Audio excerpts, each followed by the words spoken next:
Just record the ambulance. Morning. I'd like to call the meeting to order for the Blackhawk County Supervisors regular session for May 19, 2026. Roll call, please. Grant? Here. Paul? Here. Kurtenbach? Here. Schwartz? Chris?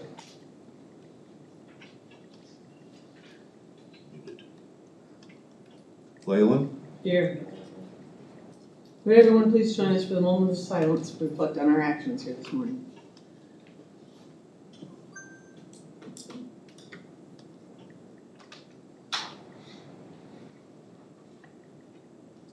Thank you. Please join us for the Pledge of Allegiance. I pledge allegiance to the flag of the United States of America and to the republic for which it stands, one nation, under God, indivisible, with liberty and justice for all. And I'm here, Tim. My computer froze. Thanks, Chris. Item 1 is the agenda received as proposed or as amended. So moved. Second. All in favor say aye. Aye. Aye. Aye. Opposed, same sign. The agenda is received. Item 2 is public comments. Is there anyone in the audience that would like to speak at public comments at something that's not on today's agenda? Please, give your name, address. Justin Jensen with Senator Joan Ernst's office out of the federal courthouse in Cedar Rapids. I've met with plenty before, been up here before. Just want to thank you all for everything you do for the county and all the county staff. And if there are ever any issues with the federal government or anything I can assist with, feel free to reach out. I forgot my cards. I'm sure you probably got a stack of them. So thank you for all you do. Thank you. Thank you. Anyone else? Is there anyone online? All right, hearing none, we'll move on to claims and payments. This is a resolution that the Board of Supervisors approve expenditures and that the county auditor be authorized and directed to issue payments against the various settlement of such claims as allowed. So moved. Second. Ms. Weidner. Good morning, Board. Our total bill payment today is $607,907.90. Out of that, we are paying $6,528.62 for the 60/40 fund, and total payroll this pay period is $1.640 million. That includes payroll taxes and benefits. And I wanted to mention one thing. There is one bill that the allocation between the general fund and the secondary roads fund was changed. So if you go by the fund splits on here, general fund should be $113.19 more, roads should be less by the same amount. We didn't have a lot of large, unusual payments today. I'm just making a couple payments to architects on the ARPA replacement projects. Not even really significant enough to mention, but, so I think that's all we have today. It appears to be in order. I have entertain any questions. This is a resolution. Please answer as your name is called. Grant? Yes. Paul? Yes. Kurtenbach? Yes. Schwartz? Yes. Leyland? Yes. Item 4, receive project updates from department heads and elected officials. Good morning, Board. Kathy Nicholas, engineer. Brief construction update. We have been working with IODOT to get some dust control for their roundabout project over on First Street and Union. So we've gotten that taken care of. We did have a number of concerns about the dust on Jepson Road, just due to the detouring traffic. That dust control was applied Friday, and then the rest of the dust control is being applied, weather permitting. A lot of it was Friday, Saturday, and probably the first few days of this week. Dust control should be getting applied to our residents who have ordered it. For our construction projects, ASPRO is continuing to work on Donald Street. They are doing a base widening for the next few days. That's where they widen the road by 2 feet and they put about 5 inches of asphalt down. And then they will start placing the overlay, the new asphalt on top of the existing road and the widened road. So we are widening the road about 2 feet, but we'll be pavement marking it for 12 feet wide. We are also replacing a lot of culverts and starting the mowing on the paved road system. Can I answer any questions at this time? Kathy, is there a weight limit on that Donald Street area there coming into town? No, there is a pilot car as we do this construction, so I know a lot of traffic is diverting due to the weight that's required by the pilot car. But there's not a weight limit restriction. Okay. Thank you. Good morning, Board. Mike Hendrickson, Director of Blackhawk County Conservation. Just want to make a brief statement about the upcoming holiday. All parks and trails and everything that we operate are open and ready to go. A little concerned about the storms that rolled through the last couple of days. I think the last 2 years, Blackhawk has been closed due to some minor flooding.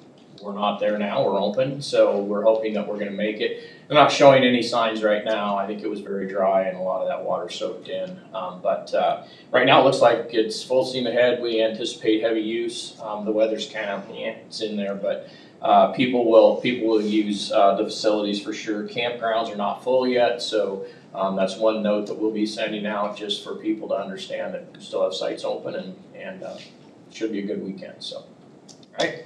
Yeah, congratulations, front page above the fold. Your article on Casey Lake, that was great. Every now and then we get there. Yeah. So, yeah, that was a great day. That was a great day, a great celebration, and really a milestone for conservation in Blackhawk County. That lake's ready to go now for the next 50 plus years. Should be awesome, so. Thank you, Mike. Thank you. Any other department heads or elected officials? I would say that the property tax bill that was passed, the governor did sign yesterday, and I tried to do some really rough calculations. You know, the 2% revenue cap sounds livable, but the change to the homestead credit is going to be a significant, I believe, if we're understanding it correctly, a significant reduction to us, so we're gonna be a tough budget year coming up for 28, I think, so.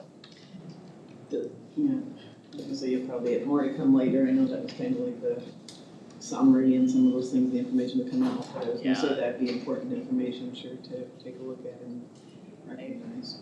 Yeah, I tried to rough out what that reduction is.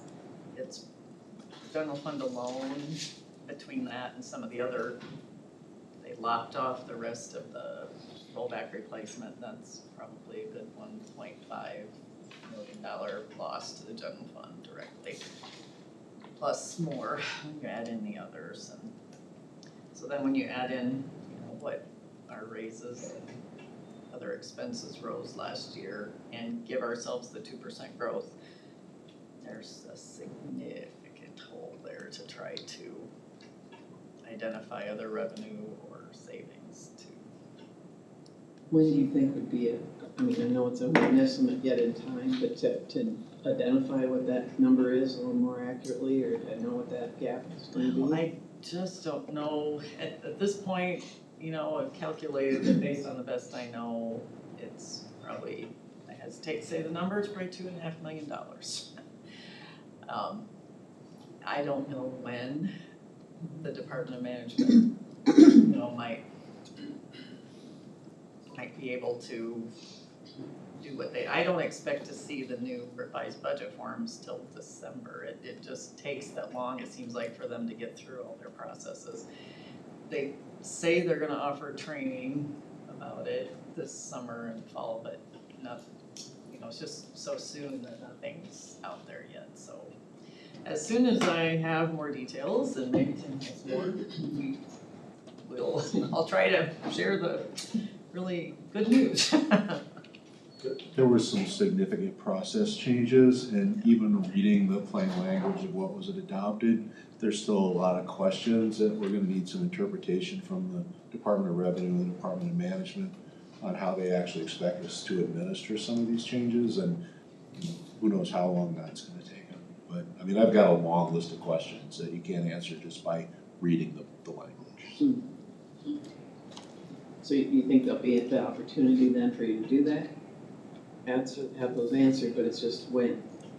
Yeah. Hopefully way before budget. Thanks, Michelle. Thanks, Tim. All right, moving on to item 5, minutes approved for May 12, 2026. So moved. Second. All in favor, say aye. Aye. Aye. Opposed, same sign, minutes are approved. Item 6, consent agenda. The following items are acted upon by a single resolution unless someone wishes to remove something for discussion. So moved. Or second. Second. This is a resolution, please answer your name is called. Paul. Yes. Kurtenbach. Yes. Schwartz. Yes. Grant. Yes. Leyland.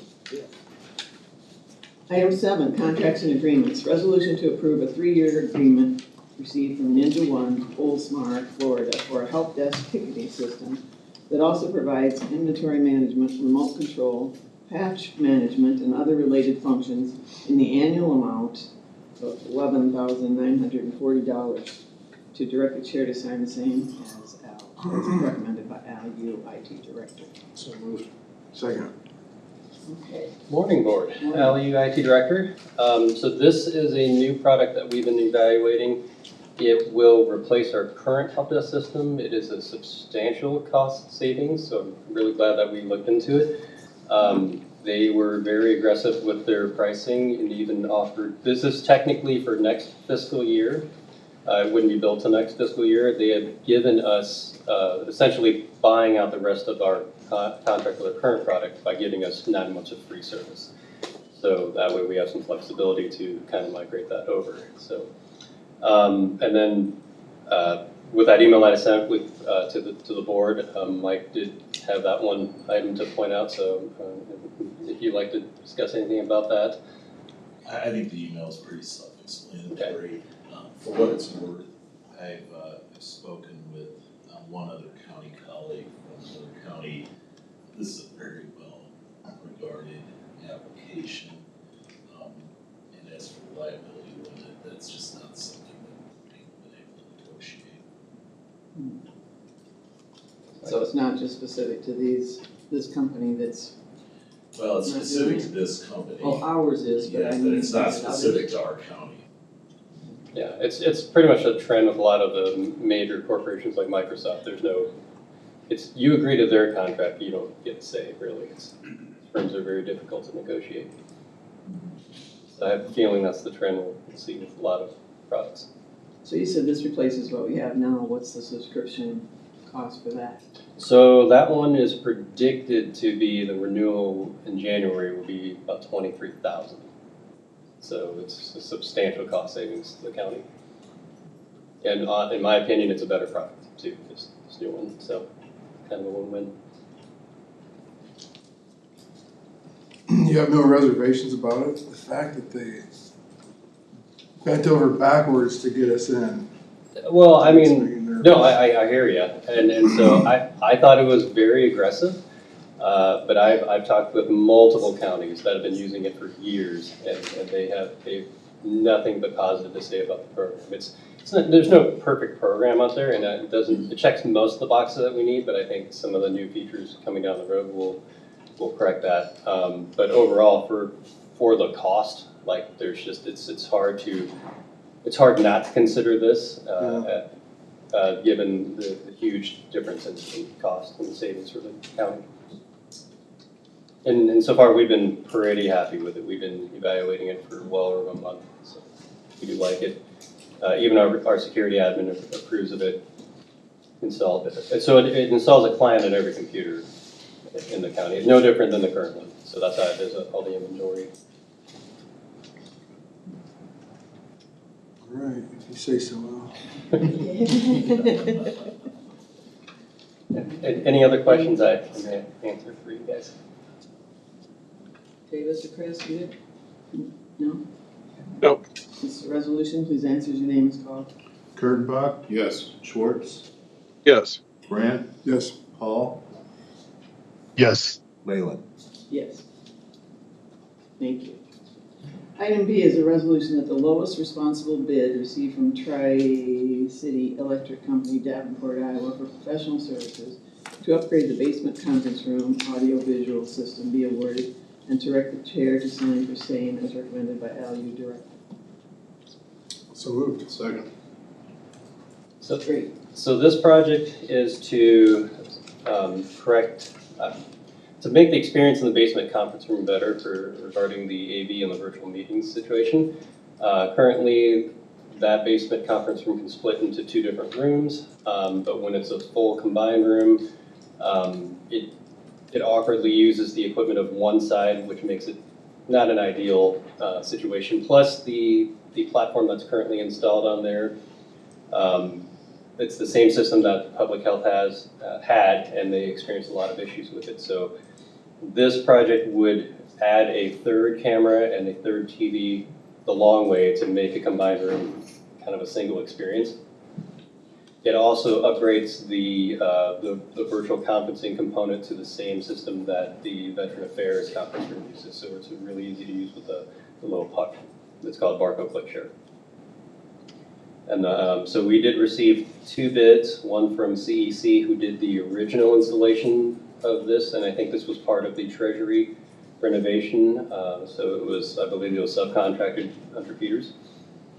And then we also received a bid from Tri-City. So am I incorrect? I believe these weren't bids, these were quotes. I'm sorry, they were quotes. Sorry, wrong word. Yes, they were quotes. Yep, so we did not formally go out for RFP on this one. Yeah, I guess, as you know, I have some concerns on this. I think I remember Rich mentioned either last week or the week before that something was gonna be coming before the board about the conference room. I guess it concerns me that this is on here now with quotes without any discussion with the board beforehand. So trying to understand that, I guess, is probably my number 1 concern, why it wasn't board discussion. And then we went out for bids. And that we did quotes, so there's several, like I said, I looked at a list of questions I would have if I was looking at this just from 2 quotes at this point in time. I guess I could certainly read through those, but I guess I'm looking for why this was done differently. Sure. And apologies, this project came kind of last minute.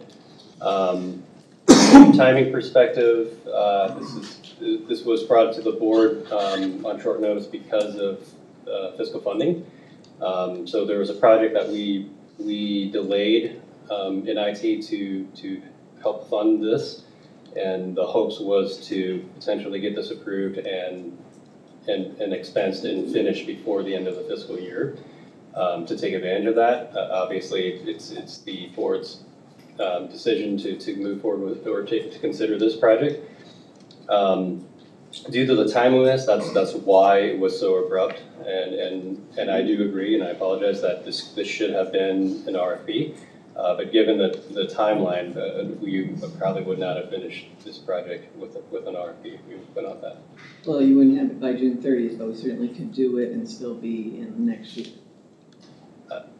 If we don't do it in this year's budget, then I technically don't have the budget for next year. Well, you didn't have a budget for it anyway. Just to be, this item, it wasn't in our 26 budget. You knew. Correct. It wasn't in 27, obviously. Correct.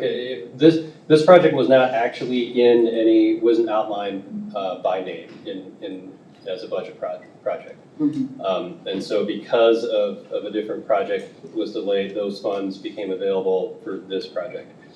And unfortunately, because of the timing, when we found out to be able to delay that project, that's why this was brought late to the board. And it isn't a project that was really known to the board, because we've talked about, I guess, I wouldn't agree with that, Linda. We've all used that conference room and know the problems we've had dealing with AV units. What frustrates me is when this unit was first put in, Al, what input did we have in in deciding what was going in that room in the first place? Yeah, I mean, IT wasn't involved with the design and the components of the conference room, so we didn't have a say on the components. I would have preferred a different platform for the virtual portion of it. But, yeah, I mean, I think it was done through a subcontractor, so. It's frustrating every time we're down there and we have the problems. We've had the problems at the VA as well, but I understand that's all been resolved. But it's very frustrating going to these meetings and you're trying to bring people in, and it's one thing with connections, it's another problem with computers connecting. It's just like it's been one problem after another, whether we're down there for the department head meeting or policy meeting. And I'm frustrated just because of the problems we're having with it, and I know it's late in the time, and Al brought this up about can we still work this in, I don't know. Well, I think that's my issue, is we've known about this for probably a year. Yeah. We didn't have the new discussion about even adding it to the 27 budget, had that done there, so I feel we're kind of created the last minute. We wanted to try to get this done before June 30th, so we've taken and made changes to what we normally do for this kind of a project.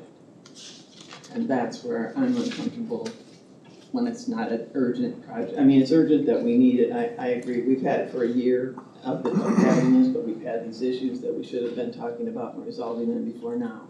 Why we aren't asking the vendor who made if we think they've made errors or done something we'd ask them to improve, why we wouldn't be asking them to do something like we did with the vendor for this room, and we said, you know, can we work this out? And we did. That would have, I thought, been a first approach that we might have considered, or at least talked about. That's where I guess the board discussion, I think would have been helpful. But I said, now you're talking about a project that you delayed, or you're delaying, that's in 26, to make this work. No, the other project was delayed before this came up. As So I understood it, am I correct, Al?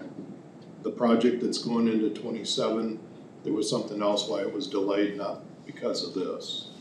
Yeah, I mean, it was delayed, and then that freed up the funds for this project. So, why this wasn't, and I'll be honest, why I didn't bring this project up is because it was never something that we knew what we had to do. We knew we needed to improve on it, but I didn't have a budget for it. And given the situation uncertainty with state and funding, I didn't really want to bring up this project. We could limp by, but it wasn't like. It wasn't imperative that we had to fix it. It was sort of working the kind of the the fix that we have up on downstairs right now with it. So my hesitancy to bring it up, and in addition to the lack of funding, that was the reason why it wasn't brought up to the board sooner.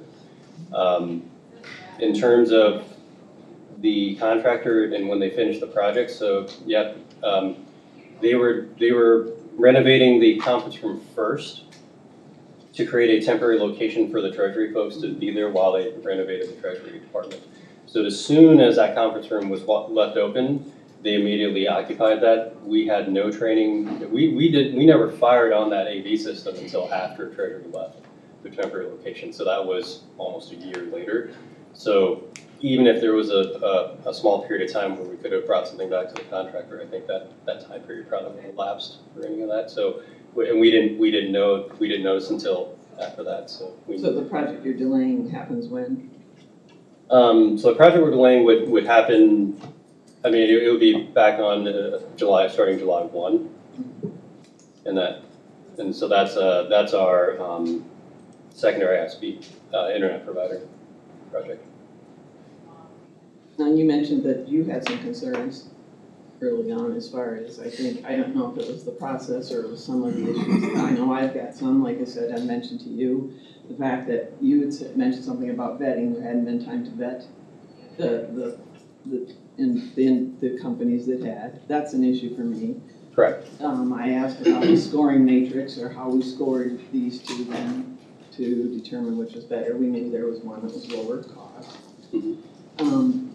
But the scoring mechanism or how the interviewing and the process went for those two that were just bidding.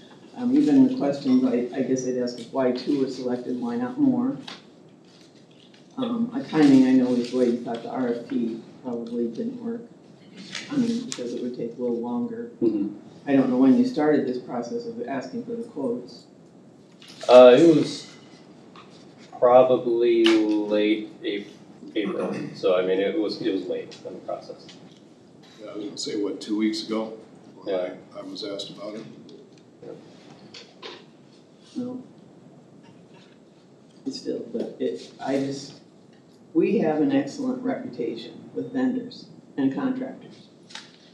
And part of that is the fairness and the way we do business and the way we do our bidding process, and that there's never any questions asked about what I don't like. And what I don't like about this project is we're changing something at the last minute, kind of the 11th hour of our year to make this project work, and then we're not going through the process that we normally go through. Now, just because we can do it, doesn't mean we should do it. When we say, oh, well, we don't have to, we can, meet, this is a smaller project than we have normal from some of our larger ones, that we need to get this done, kind of like it's immediate or an emergency. It's obviously not. I mean, more than, like I said, when we do this, we don't know, we're not assured yet that it can be done by the timeline. But there were even questions, I think, in the information you looked at that said need to be clarified to make sure the understanding was what one or both of them plan to do. And to me, that adds a whole different level of not being clear about what the bid or quote is. And then if they come back to us after we would approve this and they'd say, oh, sorry, no, that's not how it was supposed to go, then we end up looking at a higher cost or having a difference of bids that isn't clear. So that's that and our reputation, quite honestly, because like I said, and something that we've talked about in post-bid a little bit that I haven't shared yet because we haven't had those discussions with the board, was with the general contractors that I reached out to when we were talking about post-bid. We're so complimentary of us as a county and us as a staff doing such a great job with bidding and pre-bidding and working with contractors that it was fun to actually hear them, and have that kind of information. But just seeing this as not being our tip, kind of straying from our regular policy, I would, like I said, I have a whole host of questions and I don't need to get into all of those. I just thought why we only select two, why those two, why we didn't go to others. We've had others bid on AV systems within the county. There's just a whole host of things that, to me, the bid process cleans up. So for me, I think strongly that we stay the course with how we do business typically, even though it is a job that, like I said, we're frustrated by. That happens. Linda, let me ask you this. In Yes. the last 12 years you've been on the board, there's never been a situation like this where there was monies available in a budget and it was last minute because you had to have the project done by June 30th. They've never done this in the past. That they budgeted for? It That was- they no, budgeted for it? It was monies that was reappropriated. It was budget, they had budget dollars, but it was a last minute thing. There's never in the last 12 years been a The situation. goal of this staff has never been to spend, that they have money left in their budget and let's spend it. That doesn't mean they haven't come up, that there haven't been those. I'd have to research that myself, Rich. It's, like I said, and if there were emergencies or that type of thing, or this has gotta happen, we just gotta do it, and somebody, looks for money in the budget, that's a Michelle issue, we'd be asking her to help look for it. Just like I say, the whole thing, the way this is rolled out, had not been a board discussion, and should we do it or shouldn't we do it, and have this kind of discussion up front with all of us weighing in on it, and then saying, okay, let's go, this is what you do, and feeling validated to do it. To me, we're putting for $15,000 or whatever it is at jeopardy what we're doing. Because I don't recall. That doesn't mean, like I say, I remember everything in the 12 years I've been here either. Okay. I'm just saying this isn't typically the way we do business. And I'd just like to see us do it the right way and still get, I guess that's a Michelle question we'd work with. I know there are projects that have probably been budgeted that haven't gotten completed by June 30, and we still had to maybe do something. I don't know, Michelle's done that with the budget, but they still get completed. We don't say, oh, sorry, we taxed the taxpayers for it, and we can't make that June 30 date, so we're not gonna do them. they still have to happen, and it just extends by, you know, whether it's, like say, Rory's projects, I don't know about Al, if you've had many of those. I just, like you say, to do what we're doing is just out of the norm for our county staff. And us, I mean, that way. So if it's something that we feel is so urgent, I guess we find the money. And I don't see that urgency, but I said, I know, Al, you're saying you don't have it in your budget. It's not planned for the following year, because that will go back to the project that will not be delayed anymore at that point. I hate to say, Michelle, any suggestions? I mean, we all know that it's been a problem, but it's not been a last minute problem to fix. To me, it's something we should have, and I'll take responsibility for that as much. I'm not saying you, Al. If we'd known it, then we should have asked, even it should have come up in budget and said, hey, let's put money in for that room, and we didn't, so. Any thoughts? Well, it's hard to say that the 27 budget, there'll be, you know, funding available somewhere at this point, but I can't necessarily speak to how it's happened in the past, but I think people have normally followed our normal bid processes. They might routinely change a project for some reason, but yeah, I think we just typically follow the process. So, I mean, the board, you could always say you're gonna do it in 2027 with fund balance. That's the easiest thing to do. It sounds like a semi-capital project, which is maybe a little bit different. We have other cash maybe available to do that with, and I didn't catch the amount. No, we're kind of lucky it wasn't actually, I mean, we talked about the proprietary information of the two quotes and not being able to discuss those in an open meeting. And I typically would have wanted that number in there, but I was glad to see it wasn't, just because we didn't want to disclose information and then mess up somebody's bidding process for later, if that was the case. But so around, it was around 15,000. Al, if we, what's the timeline going out for RFP? Ballpark estimate. Because you have to publish the hearing, right, Michelle, and then you have to give the You bidders. don't necessarily have a hearing. I don't We're not think hearing. have them out, but yeah, you just have to get it drafted and put it out. And then you have to have pre-bid meetings, you have to give the prospective bidders ample time, usually anywhere from 3 to 4 weeks to prepare their proposals, and then send them in, and then we open them here, and then take them under consideration.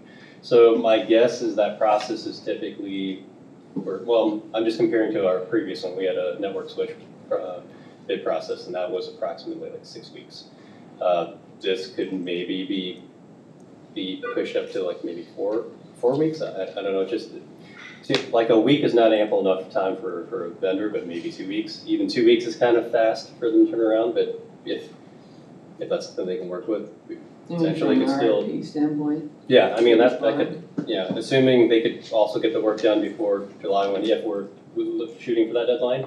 Or if it's just further out, then it really doesn't matter if we're considering this for the next fiscal year, then we can take our time on the process.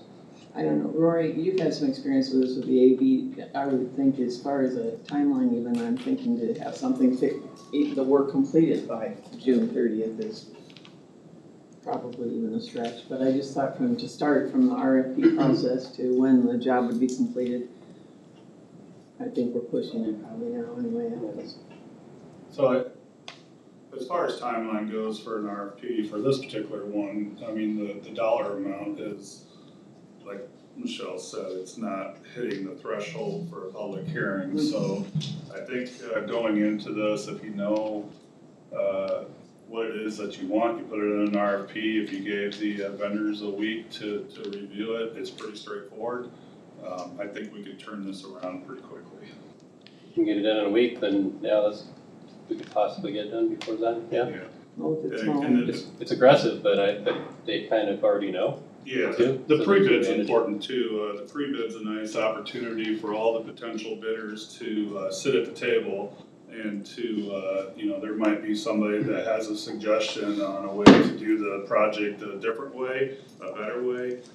If all agree at the table, then you make an amendment or addendum to the RFP. It just gets everybody at the table and it's apples to apples when it's bidding. And that's not what we did even with the two quotes, did we? Did we have them in a meeting and they got to see the room and you discussed it with them? Oh, they've been on site to look, yeah. At the same time, were they there? Except 2 different Two occasions. different times. But no, for this particular project, I think the turnaround time can be fairly quick because we know what we want. Based on now, we have some feedback, we can put that in an RFP and turn that around pretty quickly. And technically, they've already produced a quote, so it wouldn't be writing another one from scratch, so they could probably turn that around fairly quick too. You mean the two we have? Yes, I expect this to be opened up to. of course, yeah. So it would be aggressive timeline for other prospective vendors, but for 2 in particular, it would be huge for them. But Well, and if they didn't have the same, like I said, if they weren't given specs that they have to meet, as you would in an RFP, that may change what they present. Potentially, and we would put it out on our website, so yeah, you would potentially get other folks interested in bidding on it. But the nice thing about the pre-bid again is getting everybody at the table at the same time. And so that way, when you do receive your bids, there's no questions, everybody's bidding on the same thing. And so you just get that clarity and communication with an RFP. Yeah. And Michelle, this is a question for you probably then, if we're close to the timeline, I mean, we'd start the project, but they wouldn't be quite completed by June 30th, would that be a major problem? Well, it's not a major problem, but it shouldn't be put in as expensed in this year. You should only expense the portion that's done. So if they're half done, we should do half. But, if you look at it, that if they're going to have this amount of money left over in their budget, because they're not gonna use it, that's gonna go to the fund balance. So if you then, in 27, say you're gonna use fund balance to do it, well, theoretically, Yeah. your fund balance went up, and now it's, But yeah, No. but it's a net kind of up and down, yeah, okay. assuming that all holds true, that that's how it would go. Well, I would propose that we do the bidding process and like we typically do, even though it's a short timeline, and use that funding in your budget and try to do it that way. But I'm open for discussion from board members. How many times a week on that? Like, what's the average usage frequency in that room where there's been issues presented? Oh, it's not an easy to use system. I would say actual issues seems like once a month, but us assisting people setting that up weekly. So we pretty much have gotten used to just setting up the room anytime people need to use it. HR is pretty good about it. They've learned how to use it, so they're good about figuring it out. But yeah, it's not easy for anyone that's just new to the room.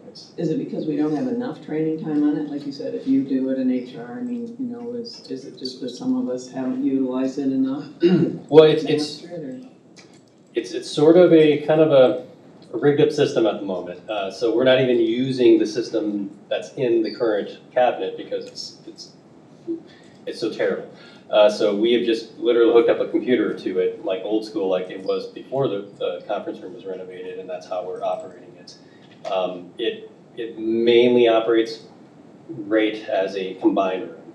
You can do a single room if you're on the right room, but the other, if you separate it, you can't run 2 different rooms with current setups. So there's some limitations, but it's the only way we can get it going and functioning. So. Going through this gives you a high degree of confidence that all or a vast majority of the issues will be resolved though? I mean, I wouldn't say anything's perfect, but I think it will definitely address the elephant in the room, which is it doesn't work and it's not easy to use. And with the two vendors that I've interacted with so far, I did tell them it has to be easy to use. Anyone can walk in off the street, and I want them to be able to turn that thing on and get it going. That's how simple that I want to see it. So I'm not saying any system's perfect. Even the VA conference room, which has been great, it has issues too every now and then. But it does have the superior system that I'm looking for, and that is also the system that public health just went over to. That vendor removed that same system that we had down there and replaced it with this system that we're looking for. Well, here's a question too.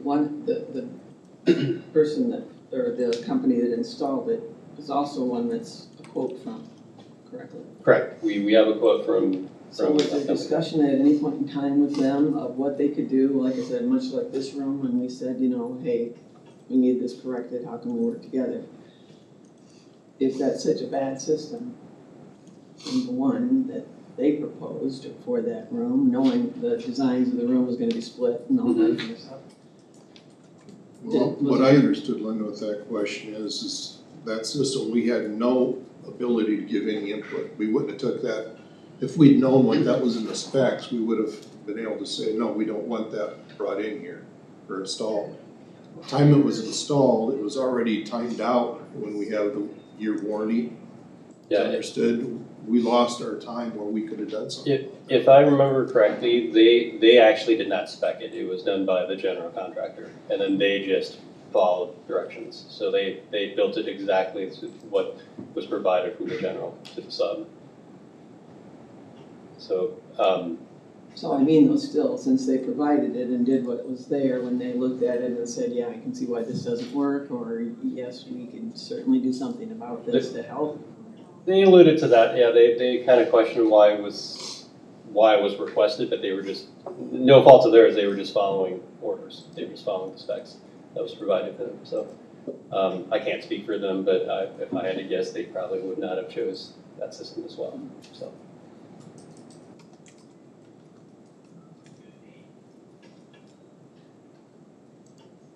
Davis, Chris, any question? I guess, yeah, I still hold firm. Yeah. I guess I'm more comfortable sticking with our RFP process on this because I think we can still get this done pretty soon. And if we have to extend this to fiscal year 27, then as Michelle said, we can use the fund balance that would be getting returned. I just think we've been disappointed on some level with every audio system that's been installed in any county facility, like in my time that's been here. And so I think that forcing that more robust discussion with more people potentially at the table to really flesh out what's going to work and what's going to be easy. I mean, I don't get it. I mean, it's not rocket science like these systems like shouldn't be. And so it's really kind of silly, like the number of issues we've had across all of our facilities with audio systems. Yeah, I would echo that. I'm comfortable with going to RFP. It feels like part of the issue here is that we're rushing to get it through this fiscal year, and that doesn't seem necessary. And I think the board has been pretty open to the conversation that I think we could have avoided this had we just had a conversation on the front end and said, hey, we're not gonna spend these dollars this year. We're gonna need to spend them next year, and just it seems a little overly cumbersome to push this through faster than necessary. And so I'm comfortable with the RFP. I agree that every one of these systems is funky, and we should ideally get all the systems on the same page and just get them fixed. So I'm comfortable going to RFP and waiting until we can do it right. So let me ask, can we make that modification to this agenda item to send us back to RFP instead of voting on it today? That's No, a we decision, need or a is that gonna be a separate line item, gotta be put off till next week? and probably need an RFP to be approved next week. So you're looking at putting this on for next week to do an RFP on this project? We can't make that motion, do it today with what we have on the agenda today. I think we can. I think there's adequate notice on the agenda right now to go ahead and approve it, because the real question is whether there's notice that there's going to be this item discussed. It's obviously been discussed on this topic. For that reason, I think we've got adequate agenda notice, even if not ideal, Yeah. that we can be voting on RFP. Plus, nobody who would be a potential vendor on this would be prejudiced by the fact he decided now to initiate the RFP process. So that's all we'd be doing today is authorizing the RFP process. Yeah. We need to rescind this, obviously, but Yeah, and I don't have, even if this goes into 27, then we use fund balance to pay for it. I mean, it's not like we're taking money we don't already have to do the project. well, as Michelle said, there's money in Al's budget that will go into general fund Yeah. for this, so that was why the Yeah. net kind of, at least that's what. So we got a resolution, I guess I'd like to, I don't know if we need a motion to amend or rewrite the resolution to where we send this to RFP. Do we want to rescind, I suppose we rescind Do a this. first The rescind. two of you We would rescind. withdraw your motion. Yeah. Withdraw the Okay. motion we want. Alright, do I need a You got- motion for them rescinding? Yeah, we gotta start with the motion to rescind the motion. I think Oh, go ahead. if Mr. Brandt and Mr. Kurtenbach agree, they could both just withdraw the motion, the second that was made, and go start from scratch. Let's withdraw motions in seconds. So, give it a second. And then I'd like to motion that we take this project and send it to RFP. I'll second that. Sorry, I was reading. Okay. All in favor, say aye. Aye. Opposed, same sign. Thank you. Quick question on that. Not that it would change anything that we just discussed, but if we made an attempt to even talk with the original general contractor, I mean, is that wasted time, you think? I know it's gonna draw things out and. Cause I know Not what- an expert, but I think we're past that period, Yeah. so it might be. I mean, not to say we still can't have a conversation while this process is moving along, but yeah. When did treasurers move into their new space? Was it June of last year? Oh, yeah. Yeah, it's been a little while now, but Yeah, that was the Yeah. problem, that we're in that Yeah. room when we So didn't that- use it. it's almost been like 2 years now, hasn't it? since the Yeah, conference room? and I think the other thing about this change is that we are requesting to add that other monitor at the end of the room. So if we have a large gathering in there, it's just more efficient to be able to look at one monitor than if you had a speaker in that room. With the way the monitors are set now, you could be looking at the speaker and not the monitor, and anybody that's zooming in or teams in, it just creates kind of not a very conducive situation. So the big part about this change is adding that additional monitor and camera system. So if we use this room as a large area, and to use the functionality of the system, yeah, it's definitely has its quirks about as far as how to use it. I mean, if I go in there, I'd have to call IT to set me up on using the system. What the goal was when the system was put in was to try to be consistent among all of our facilities. So as an operator or a staff member going in and setting up a conference room, the goal was that all the systems be the same. So you go through one training, you can set up each conference room. Unfortunately, what I've learned in the AV world is that might be too tall of an order to ask. Because How about asking us what we really need instead of just putting something out there we I mean, don't? honestly, the goal was to make this as simple as possible and to be consistent. I think that's the key part of it. Looking at the health department and all the AV conference rooms they have, looking at the VA and looking at this, that was the goal going into this, was to make everything consistent. Unfortunately, that is not the case. And it's just, it's challenging. And it was about 2 years the system's been in, and isn't it? Because I think because Linda was there for at least a year, and that's why probably the discussion probably wouldn't go too far at this point in time with them. And again, I think the intent was good, to try to get a system in there that was consistent amongst all the facilities, but, the design of this particular room and, being able to be flexible with that large screen on the one end and host a large group, I think that's kind of the key issue with this particular conference room. And obviously, they picked a company that we're working with or talking to as well for this second proposal, Yep. so, you know, they're. Yeah, I think everybody, they're all fully capable of doing it, just these are the things that we've learned as we've gone through, these AV systems that we would like to see improved upon, so. Thank you. Thanks. Thank you, Ed. Ready to move on? Item C, resolution of the 28E agreement between the City of Waterloo and Blackhawk County for a 10-year term, providing for the shared use of a pair of portable temporary traffic signals purchased and owned by the city at no cost to the county, be approved as recommended by Catherine Nichols, County Engineer. So moved. Second. Board, I wanted to let you know that the City of Waterloo is applying for traffic safety funds to purchase these portable traffic signals.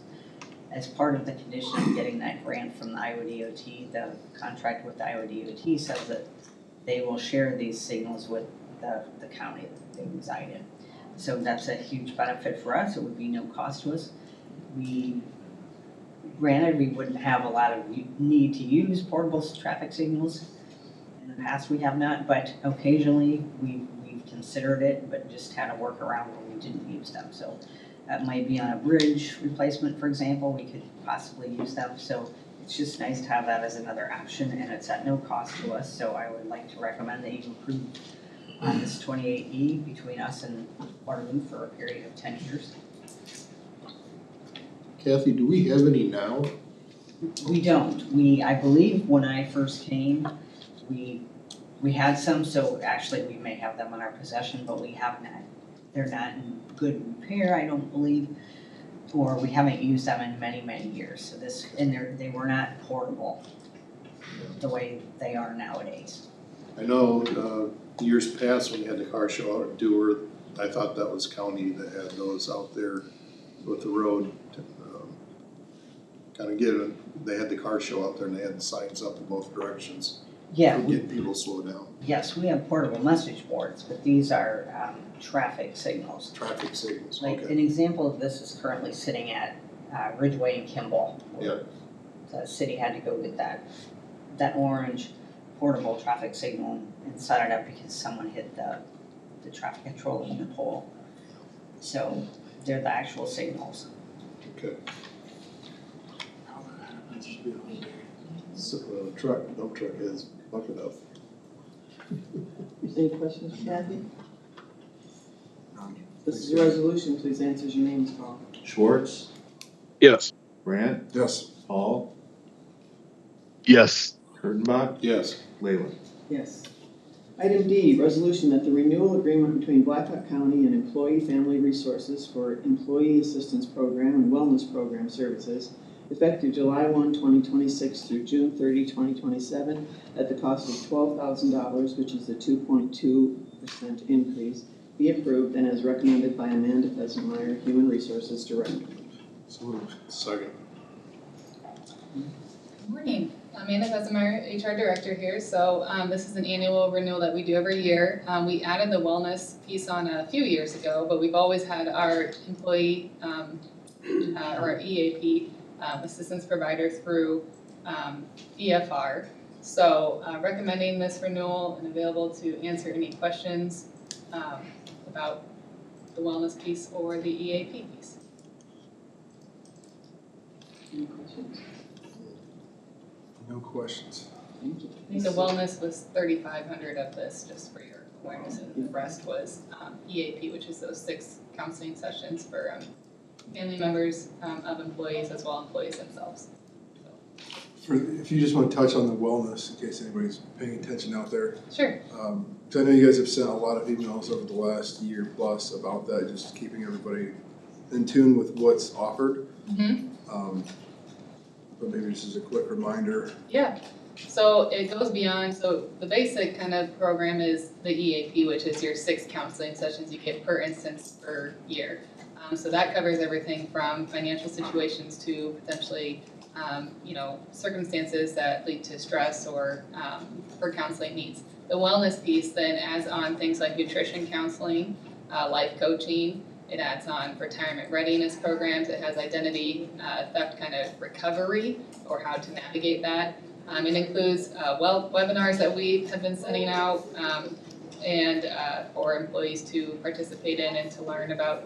Usually monthly, there's some kind of monthly topic, but we get 4 webinars a year to use, as well as things like stretch breaks and kind of meditation breaks, things like that. So it's. I think we're finally now gaining some traction. We've had some good responses from employees that are recently like, oh, I really enjoyed that, which we've been doing it for the last couple of years, but I think now it's finally becoming more common that we actually, that this is a resource and a benefit to employees. It is separate from Wellbeats though, I will say. So this wellness piece, as we're we just had our wellness committee meeting last Friday. I was at the HIPAA conference through ISAC, but Anna and Sherry led the wellness committee meeting where we'll be coming back to the board to talk about a wellness incentive program, which we collected feedback from the sheriff's department as well as other departments and 4 focus groups. And we'll be looking at placing that together for the upcoming negotiations, especially with the public safety group. But so wellness right now, we kind of have a few buckets, but we appreciate the support and the interest to continue that. And there's great nutrition courses. You can get, lined up with like this Together All is a really neat platform where anonymously you can kind of connect with other members maybe dealing with different challenges that life experiences bring. And so we're starting to see higher utilization with Together All, kind of like a chat room type thing, I would say. Those are some of the examples that the wellness program provides. Thanks, Any other questions? This is a resolution, please answer your name as called. Grant, Yes. Paul, Kurtenbach, Yes. Schwartz, Yes. Leyland. Yes. Item 8, other business, resolution to approve the annual renewal with Employee Benefit Corporation, Madison, Wisconsin for flex spending account administration services, no rate increase, under the county's health insurance plan effective July 1, 2026, as recommended by Amanda Bessemeyer, HR Director. So moved. Second. Okay, so again, something we do every year, flex spending account where you can use pre-tax dollars for post-tax expenses such as dependent care, child care services, as well as medical expenses, everything from co-pays to products you can get at your local pharmacy, grocery stores, things like that. This is probably, it's more of an FYI, but we renew this every year. It costs, I think, administratively about $1,200 a year to offer this, but employees can, it's part of our open enrollment, and so it's just recommended that the board continue to approve that. And I believe it's working pretty well. People get their cards and submit their, we help with submitting any kind of claims so they can get reimbursed, and payroll does a great job taking out the deductions pre-tax and keep a little bit more money in employees' pockets if they use it. Questions? No. This is a resolution, please answer your name as called. Paul,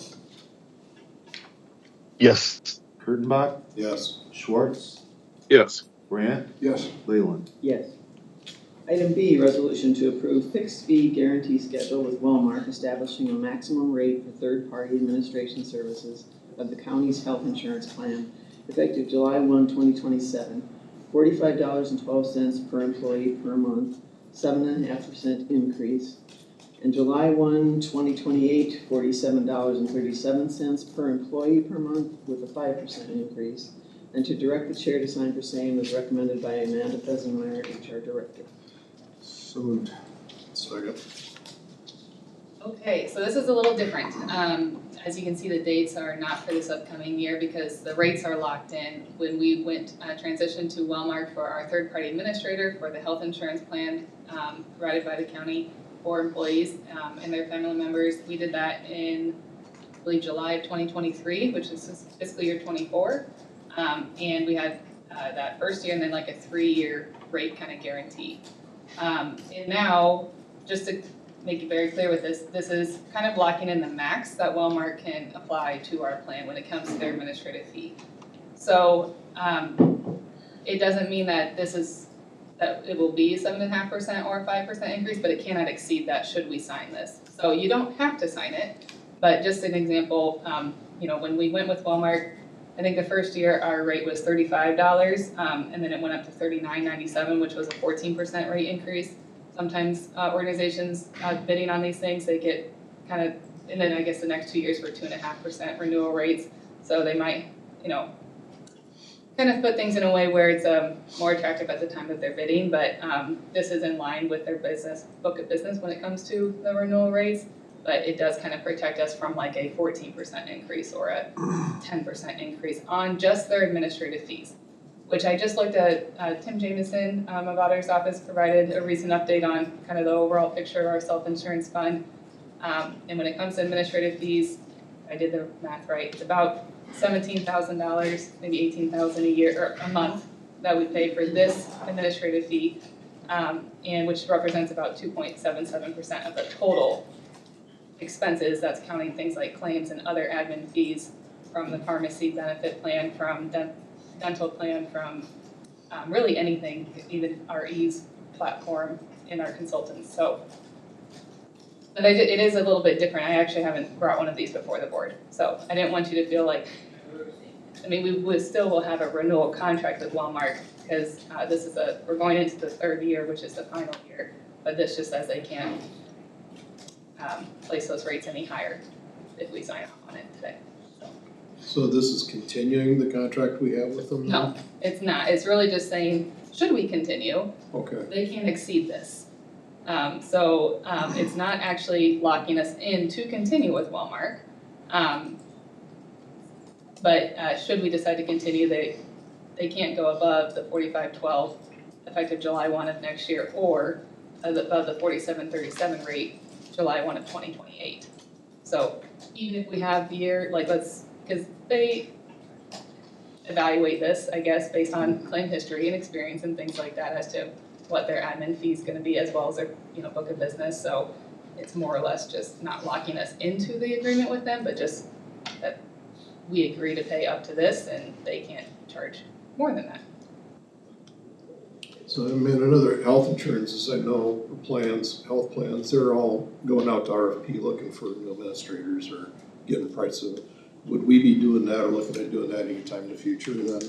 Would it be after this if we do, or? We could, I wouldn't say that we couldn't. That would be ran through our benefit consultants, and I can provide, I don't have it right now, but there's a fee for that to go to RFP, but we did it a few years ago, and I think we really had just about 3 viable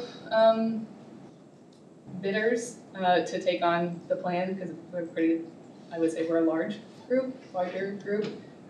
But yeah, we could certainly look at doing an RFP.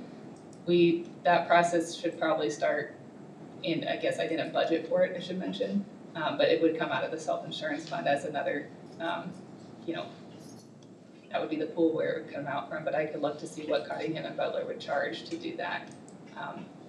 I guess, and I've only gone through one third-party administrator change for the health plan. We had preferred one for many years, and then they got bought out by, I believe, United Healthcare. And then at that point, we decided to do the RFP, and chose to go with Wellmark. And, it's most counties and cities, I would say, have Wellmark. It's pretty well integrated into the public sector area, so, but yeah, we could evaluate looking at, you know, what that cost would look like if we went to bid, and the kind of work that we wanna do, and if it would yield the kind of rates, but I don't know what that would look like, to be honest. Like, I don't know if we would end up with more competitive, or if it would be about the same, but that's something that I could talk to Stacy and her team about. You know, they usually say at least every 5 years in some plans or Sure, larger plans, just, it's kind of a check and balance. yeah, I would say like every, yeah, I mean that, cause it's a pretty big overhaul to evaluate and to, and then of course thinking about, are we really gonna change again for the employees as well? They like that consistency, cause it's just, you know, when you're also bidding the new network, and that's a big thing. Wellmark has a massive network, one that, we have the national level plan, we're fortunate to be able to do that, so, you know, it's a very competitive plan, and, our plan has performed very well over the past several years, even on large claims. So, yeah, there's a lot of factors to kind of weigh in, but I would agree, would it be the right time? It's only been about 3 years, 4 years since we've done it, probably get through another extension, let's see what that extension looks like, and then at that point, I think there would be more of a reason to, like what you said, more of a checks and balances after 6, 7 years, 6 or 8. I have to do the math on that, fiscal year 24. Yeah, I'm guessing it would be a 3-year renewal. So, and you know, if they were locking us in at like double-digit rates, 14% or something like that, I'd be a little bit more like, that seems pretty high. But like I said, we were at 14% the first year, 2.5. This goes up to 7.5 the first one, and then 5%. So. Don't think we get very many complaints from our employees. It's hard to expect them to switch Right. policies very often, I think. There's a few, you know, but for the most part, it's been a good transition.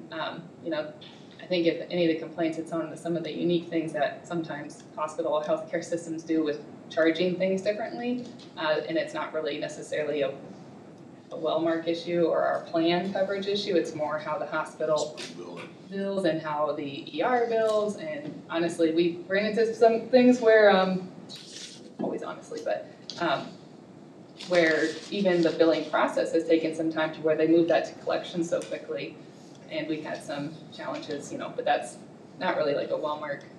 I would say with their services, yes, it's been a really good experience so far. So they've been very responsive to us, working with employees, advocating for their needs as the plan allows. And Stacy's team does a great job of, you know, keeping it kind of in line for us with compliance issues and things like that, or, you know, new trends and how to navigate that space, so. But this is kind of it, so yeah, again, it doesn't actually lock you into continuing with Wellmark. Made that clear, talked about it with Stacy several times, just to make sure it's really just that they can't exceed when it comes to renewal, and they will offer us a renewal. That's the most they can put on the admin fee or the healthcare plan. Interesting to see if it'll be less. Yeah, we'll see, it'll be interesting. Will you be able to give us a report on that? Next year? Yeah. Yeah, actually, next year we have a pretty hefty renewal. The medical plan, will be up, we have vision, the long-term disability, basic life insurance, voluntary life, all those are coming due. I think pretty much everything but dental and everything I'm missing. But yes, that will come before, likely sooner than now. Probably be talking more in March and April about that, but. It would be nice if that came in under the 5% instead of 7.5. It would be nice, I agree. It'd be nice to know that. Yeah. We'll have to see the timing of the renewal. I can share that with Stacy and just say that sooner the better.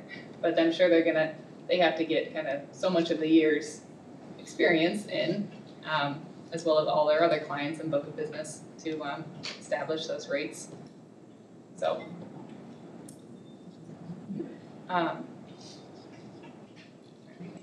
Anything else on that? I don't believe so. Other questions about our health insurance? Other questions? Thank resolution, please answer as your name is called. Kurttenbach, Yes. Schwartz, Yes. Grant, Yes. Paul, Yes. Leyland. Yes. Item C, resolution that the statement of completion and final acceptance of work for project FMC 007-178-55-07 HMA crack filling in Blackhawk County be approved and direct the chair to sign for same and authorize and direct the auditor to make final payment in the amount of $4,346.96 with a total project cost of $144,898.75 as recommended by Catherine Nicholas, County Engineer. Project contracted at $164,100, contractor Manats Inc., Brooklyn, Iowa. So moved. Second. Board, Manats did complete this in only 13 working days.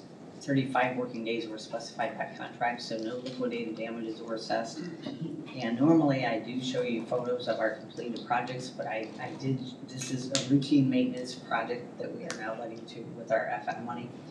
I thought I would skip a year and probably next year I'll come back with some photos of the crack filling. It's a very similar process regardless of the contractor who's doing the work. It was about 12% under, and this kind of has to do with the way they fill the cracks. Just sometimes they don't use as much quantity as we guesstimate that they might use. So that's how we came up with that 12% under. So please consider this for acceptance so that we can release the retainage and pay that back to Manats. Can I answer any questions? Thanks, Kevin. Thank you. This resolution, please answer as your name is called.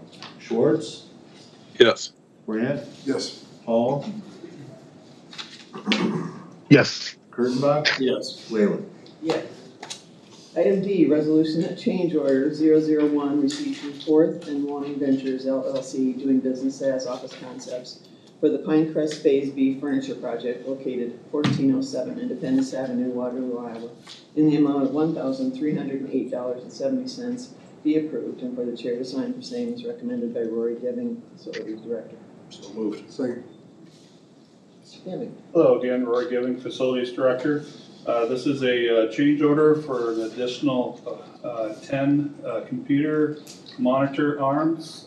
The original specifications included two arms per office, and after we got into it, they discovered there was 10 offices that they wanted to have the ability to have 3 arms, 3 monitors up there. So that's what this change order is for.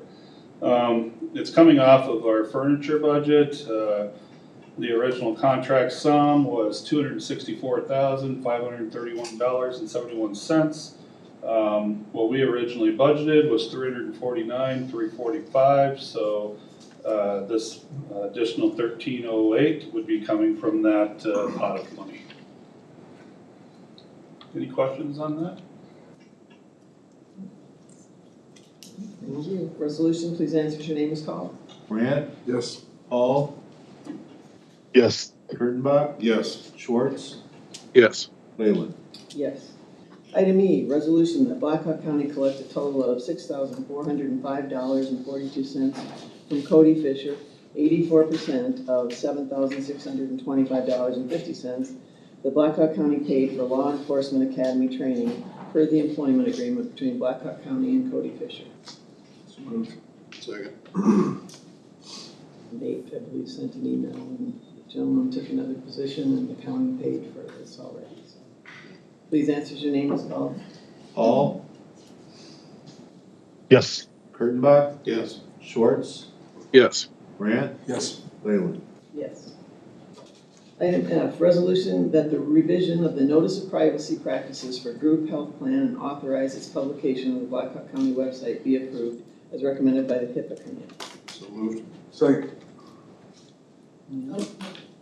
Back again, so we're gonna try to do these every year. We do get a document updated from ISAC, and they've been a great partnership. We actually have a contract with them, IT and HR, and the HIPAA committee to work with ISAC through HIPAA compliance. So This one is for the health insurance plan, so under the requirements, we do have to provide this notice of privacy practices. A lot of times it's covered with, Wellmark's, in our benefit consultants, but we also have a HIPAA manual, that the county manages, so this is specific to the county's HIPAA manual. And then, yes, we'll put it on the website, and, that's the only thing I have, so. And really, it's just the revisions come from ISAC, we rely on them to help us, I guess, understand what's changed. A lot of times it's not always majorly or significant, but there are tweaks here and there, and so they send an updated document and we amend ours under their attorney's guidance, so. Please answer as your name is called. Kurttenbach, Yes. Schwartz, Yes. Grant, Yes. Paul, Yes. Leyland. Yes. Item G, resolution that the revision of the notice of privacy practices for providers and authorize its publication on the Blackhawk County website be approved as recommended by the HIPAA committee. So moved. Second.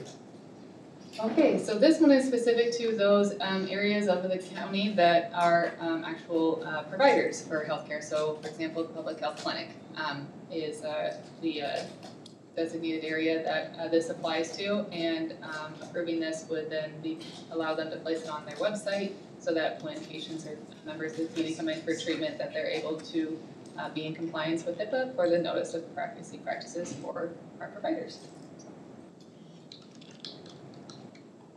Questions? Resolution, please answer as your name is called. Schwartz, Yes.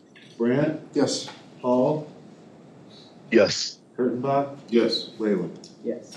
Item H, motion to direct staff to publicize the vacancy on the Veteran Affairs Commission, including the qualifications required for interested candidates as recommended by Yolanda Lovelace, Director of VA. So moved.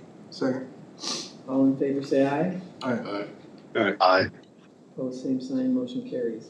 Item I, motion that the reappointment of Chuck Wobena as a Commissioner of the Veteran Affairs Commission be approved effective June 30, 2026, to serve a second So moved. as recommended. Second. Are you in a rush? All in favor say aye. Aye. Opposed, same sign, motion Aye. carries. Nope, don't need it. Motion that the personnel requisition for a help desk support specialist position be approved as recommended by LU IT Director. So moved. Second. All in favor say aye. Aye. Aye. Opposed, I'll say no, since I didn't approve it in budget and not gonna approve it now. Motion carries. Item K, motion to approve hiring Gallagher Benefit Services, Inc. to prepare the actuarial report for the year end June 30, 2026 in the amount of $10,500 as recommended by Michelle Wiedner, Finance Director. So moved. Second. All in favor say aye. Aye. Opposed? Motion carries. Legislative update. Not sure we have much to update yet. No, I did get an email back from ISAC. They are planning on doing a trainer. They're hoping, like Michelle made comments earlier, to have more answers. But they're talking about putting something together for either first or mid part of July to do a trainer and what's going on with the property tax. Yeah, that's what UCC's kind of said, they, until they got the summary, they'd be in touch, but yeah, I'm just trying to figure it out. Any reports or information from the board? I did receive a phone call and email from the property owner we had the zoning request last week. They are asking that we bring that back up for review. Jim Bozier is the individual who owns the property. He has served on the P&Z commission for the county for many years, knows the process. Gave me a rundown of the property. The owner, he let me know who the owner or the purchaser is of the property. It's somebody that we know, so in that process. I appreciate both of them being here if this comes back up or when it comes back up. Well, Jim mentioned he would be here. Yes, he wants to be here specifically, when we get it on the agenda, so I don't know what the process would be, I don't. It's kind of up to us, I was gonna say, and I know you wanted to go out and see the property or go out to the site, so I thought too, whatever dates we want to look at. Jim also mentioned that he wanted to speak with you, or anybody that had reservations. I think any of us, that were willing or wanted to speak with him, he was happy to talk before he came even, but he was willing to be here in person as well. Do we need a couple of weeks, or, because, I think we could probably be ready by next week. I went out there on Thursday for a little while and tooled around and all the things that Mr. Ackerson was saying as far as the wetland was concerned and the wildlife. I mean, there were some type of crane or something, what do you call it, trumpeter, I don't know, but anyway, it's some pretty interesting wildlife that was out there. And so we went around and after getting eyes on it, I guess my take on it would be probably not the best place for an airstrip to be. And then I had heard that the potential buyer, if they didn't get the airstrip, they were gonna just try to parcel it out and turn it into a little subdivision and sell the lots to build on, so that was sold out last night, so. But yeah, I'll send pictures out to you guys so you guys can see if you're interested what I took. so you think like next week? I mean, is that Yeah, unless enough anybody, time? I think so, unless anybody wanted more time. Anybody, how are you feeling, Chris? And next week being fine to put it back on the agenda? Yeah, I'm good with next week. I've been out to the property before, when Jim's brought other requests. I went out and toured it, so I feel comfortable moving forward with next week. Davis, I know you were gone last week or unable to zoom in, so. Yep. Does that sound like still a doable timeline, or would you like? Yeah, that's fine. Okay, all right, Yep, that's fine. we'll plan that for next week then. Michelle had received an email, or I think, and we talked about the Gross Cedar Valley contract we were wanting to work on soon, and your comments, I think, to us had been that there'd been some discussion about including things in the contract or not. Did we want to have a work session, or at least an agenda item, is that what you're thinking, Michelle, too, or just provide information to you? I don't think anybody had provided anything thus far, is that correct? Correct, yeah, it's just that, bill that I got is for the period ending June 30th of 2026, so I'd like to get that paid before the end of June, so we've only got about 4 weeks to figure out how to proceed with that.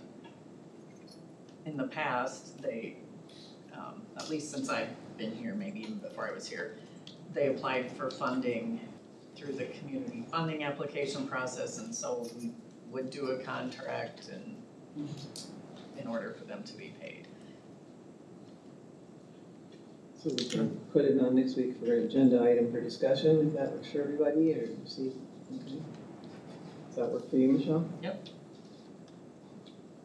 The other item, and I apologize to Mike, who's left already, but I was gonna say is we wanna get the conservation board members, at least interviews.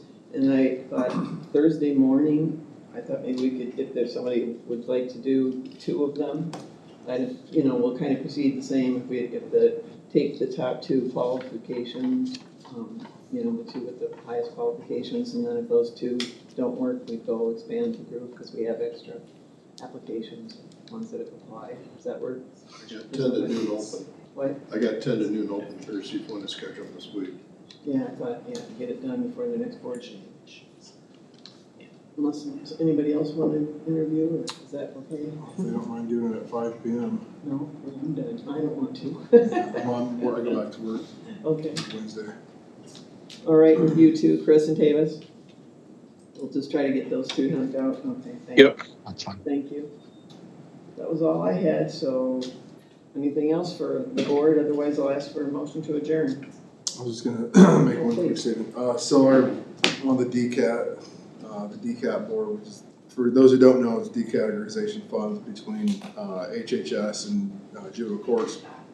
And so that pot of money goes to fund programs that essentially work towards the betterment of child welfare, so programs, prevention programs and things. So the Boys and Girls Club gets funding for one of their programs. Eastside Ministerial Alliance gets funding for one of their programs.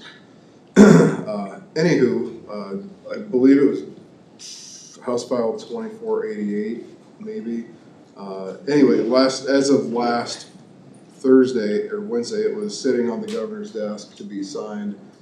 That DCAT boards would be eliminated going forward as of July 1, and so things are going to be shifted. So similar to I think the mental health regions, where you can apply to be as part of the advisory board that's going to do the same thing now, assuming that this gets signed, unless it's been signed, I just don't know.